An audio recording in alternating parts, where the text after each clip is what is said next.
Can stress make you hypothyroid? Well, yes it can. And the longer you're in a stressful situation, the worse your hypothyroid can be and harder it is for you to overcome the problem. Medication won't take care of this. Thyroid medication won't take care of the type of hypothyroid that occurs when you're under stress. And let me explain how that can affect it.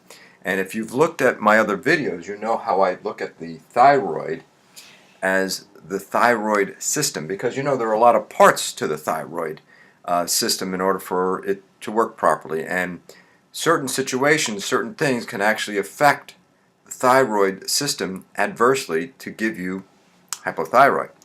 Here are just a few things. Now, under stressful situations, and stressful situations are bad marriage, bad relationship, you hate your job, you hate your boss, financial worries, all those types of things that are under the stress category, if are there for a long enough time, can cause damage to the thyroid system. Now, in stressful situations, our body produces a hormone called cortisol. Cortisol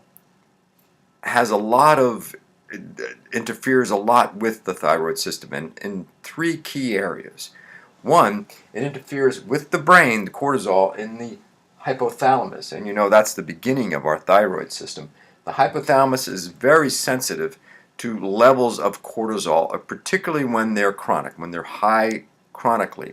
And cortisol levels are high chronically in very stressful situations. Our body naturally produces cortisol when we're under stress.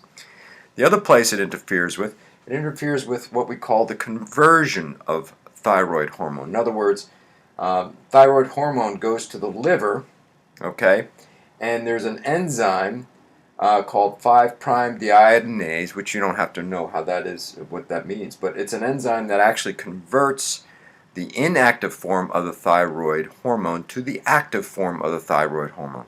Cortisol interferes with that. So if cortisol levels are high, it's going to interfere with that conversion. And then that actually is like your hypothyroid, because you don't have enough thyroid hormones that are active to be able to do the kind of work you need.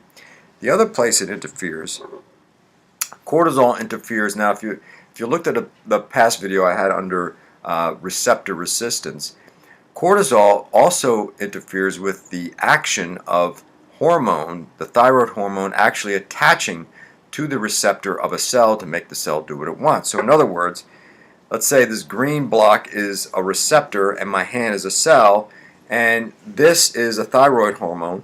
It comes along, it gets transported, and then it just attaches to the receptor on the cell, and the cell can do whatever it needs to do. What happens is that let's say this block is cortisol, a cortisol hormone. It comes along, and here's the thyroid hormone trying to attach, but the cortisol hormone comes along and kind of knocks it out of the way. So in a sense, you have enough thyroid hormone, but the problem is it's not getting to the receptor, so it's not going to work anyway. So in a sense, you're hypothyroid. So what can you do about stress, and how can you affect or help your cortisol levels to lower?